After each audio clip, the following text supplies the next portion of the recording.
Imagine a kingdom so powerful that visitors from Europe could hardly believe what they were seeing. A city filled with beautiful palaces, busy markets, and skilled artists creating masterpieces from bronze. Its rulers were respected, its warriors were feared. Its people built one of the greatest civilizations in African history. But in just a few days, everything changed forever.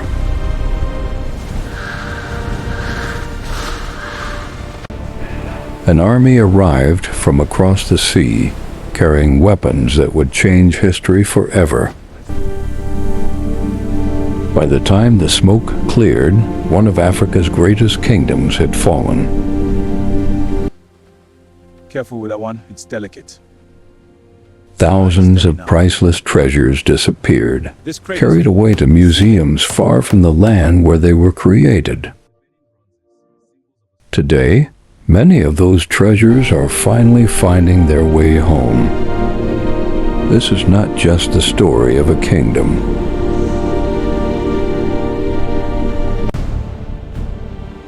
It is the story of power, creativity, courage, loss, and a legacy that still lives on today. Welcome to the Wonder Vault.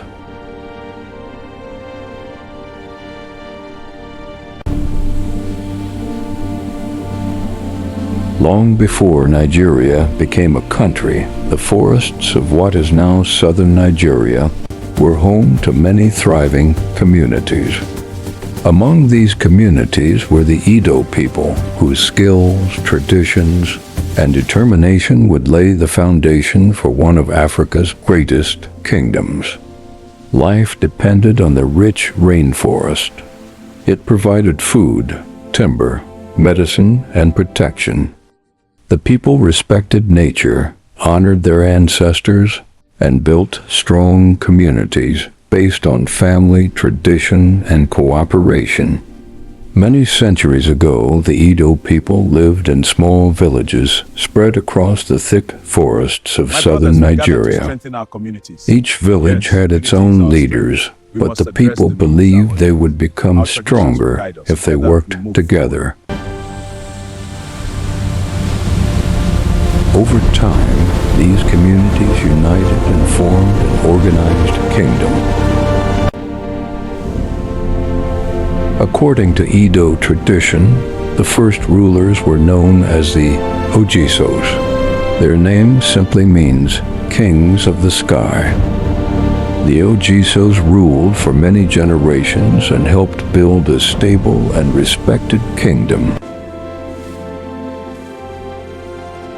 During their rule, farming improved, trade expanded, and the population continued to grow. As the kingdom became richer, more people came to live within its borders. The capital slowly grew into one of the most important cities in West Africa. The omens are grave. We must proceed with caution. Indeed. But after many generations, problems began to appear inside the royal family. Let us deliberate. The news from the north is troubling. Raiders approach our lands. Disagreements over leadership created uncertainty across the kingdom. We will stand together. As the crisis grew, many people feared the kingdom might lose its strength.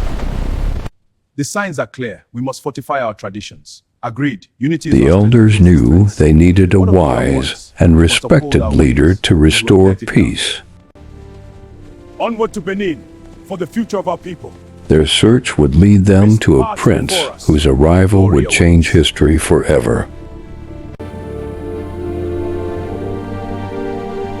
His name was Aranmian, a prince from the powerful Yoruba city of Ife. His journey to Benin would begin a new chapter in the kingdom's remarkable story. When Prince Aranmian arrived in Benin, he found a kingdom searching for peace and strong leadership. The Council of Edo greets you. The elders believed he had the wisdom and experience to guide the kingdom into a new future. For a time, Oran Mian accepted the responsibility of leading Benin. But ruling Benin was not easy. The customs and traditions were very different from those of his homeland.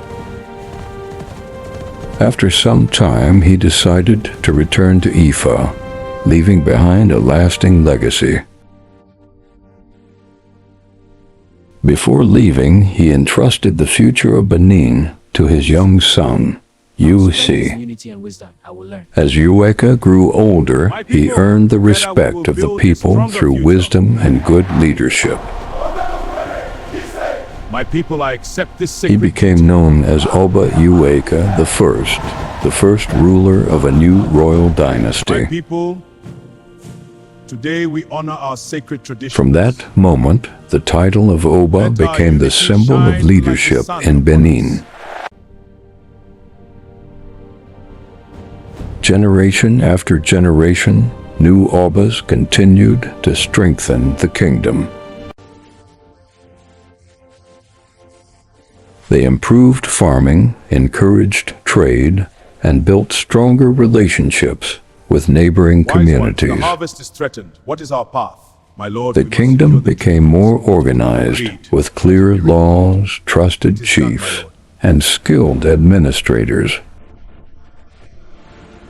Benin was no longer just a growing kingdom.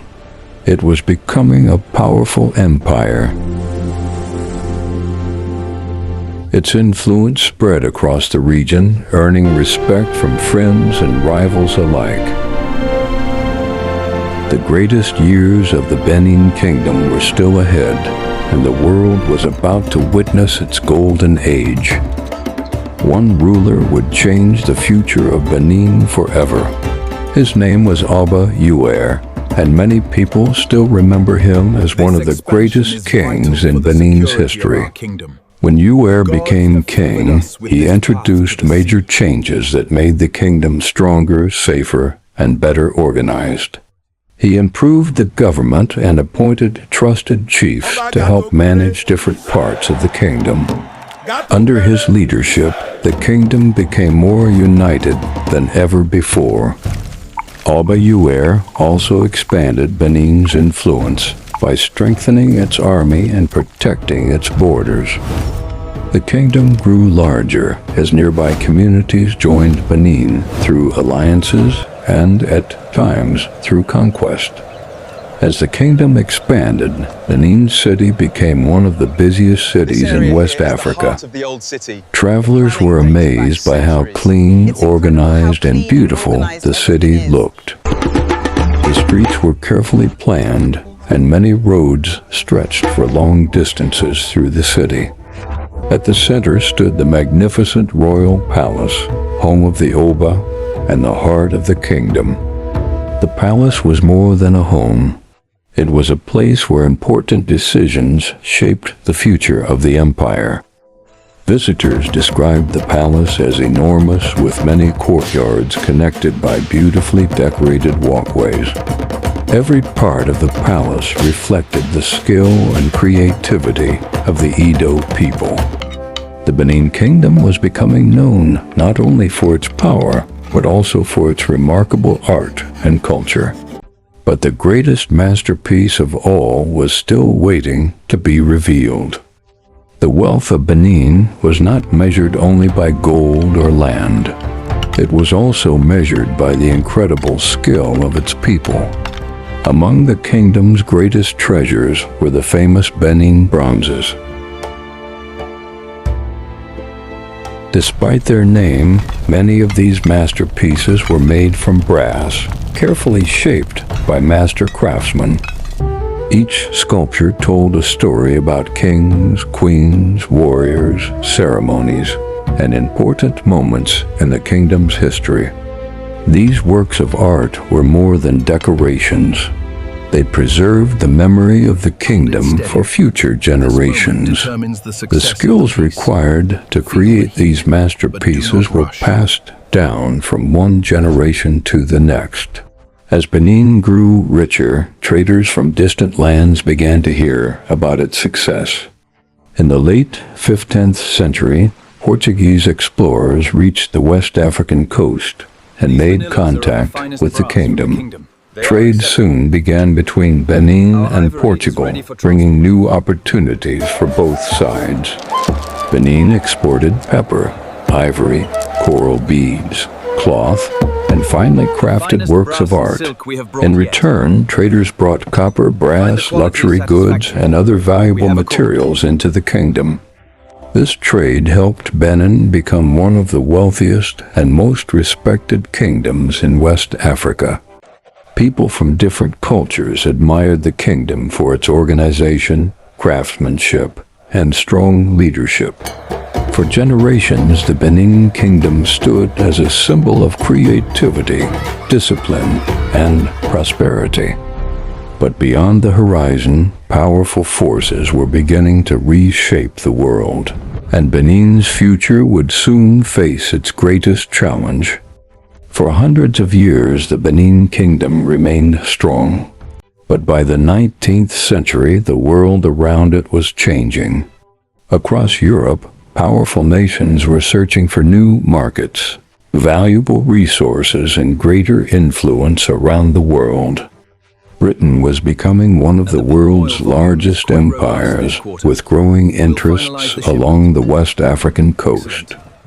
Narration: British merchants wanted easier access to trade with the Benin Kingdom, especially for products like palm oil and rubber.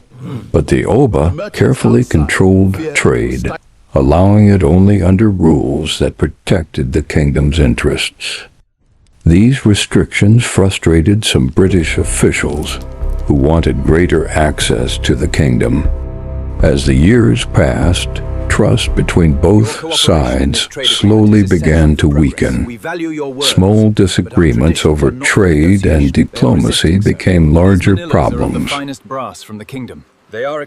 Neither side fully understood the other's customs, and misunderstandings continued to grow. Meanwhile, life inside Benin continued much as it always had, with festivals, ceremonies, and daily trade. Few people could imagine that their kingdom was approaching one of the most difficult moments in its history. By the late 1800s, pressure from the British Empire continued to increase. Leaders on both sides faced difficult choices that would shape the future of the kingdom. Every decision became more important as the distance between peace and conflict grew smaller. Then, in early 1897, a single journey would trigger events that changed the Benin Kingdom forever. In January 1897, a British delegation set out for Benin City, despite warnings that the timing was inappropriate because important royal ceremonies were taking place. Benin leaders had asked the group to delay their visit, but the journey continued. As the delegation moved closer to the city, tensions continued to rise. Near Benin, fighting broke out. Most members of the British delegation were killed, though a few survived. News of the attack quickly reached British authorities and changed everything. The British government decided to organize what became known as the Punitive Expedition. Within weeks, hundreds of well-armed soldiers were preparing to march toward Benin City. The kingdom's warriors prepared to defend their homeland against a much larger and better equipped force. Although brave and determined, the defenders faced modern weapons that gave the British a major military advantage. After days of fighting, British forces entered Benin City. Many buildings, including parts of the royal palace, were set on fire during the occupation. Centuries of history, culture, and royal tradition were damaged in just a short time. Thousands of bronze plaques, sculptures, ivory carvings, and royal treasures were removed from the city. Many of these priceless works of art were later sold to museums and private collectors across Europe and beyond. For the people of Benin, it marked the end of an era that had lasted for centuries. As British forces occupied Benin City, Oba Oven Ramon left the palace to avoid being captured. For several months, he remained in hiding while the British searched for him. Eventually, the Oba surrendered in the hope of preventing more suffering for his people. He was removed from his kingdom and sent into exile far from the city he had ruled. His departure marked the end of Benin's independence as a powerful kingdom. The Benin Kingdom became part of Britain's growing colonial administration in southern Nigeria.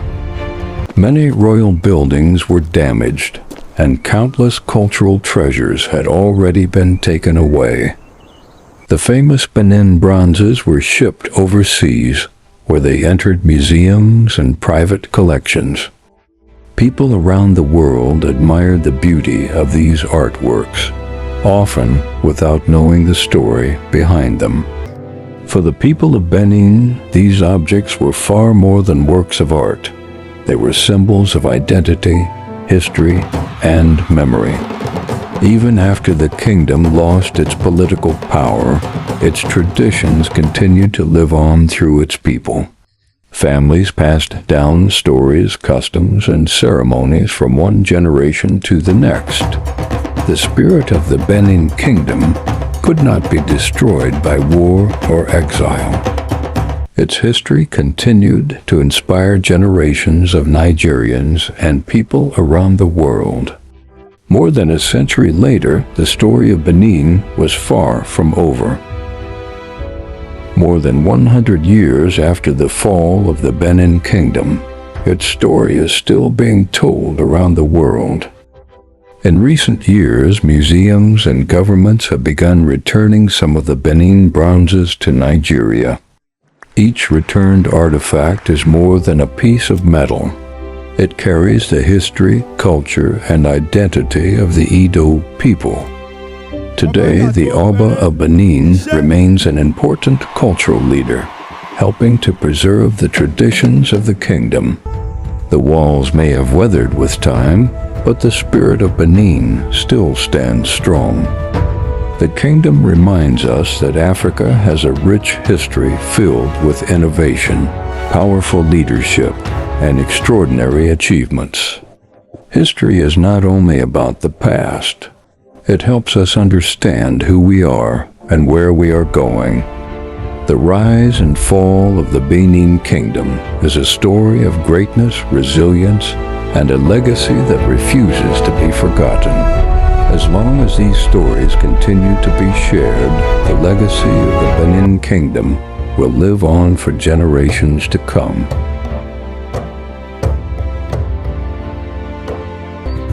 Thank you for watching. If you enjoyed this journey through history, please like this video, subscribe to the Wonder Vault, and join us as we uncover more forgotten stories from around the world. Until next time, stay curious.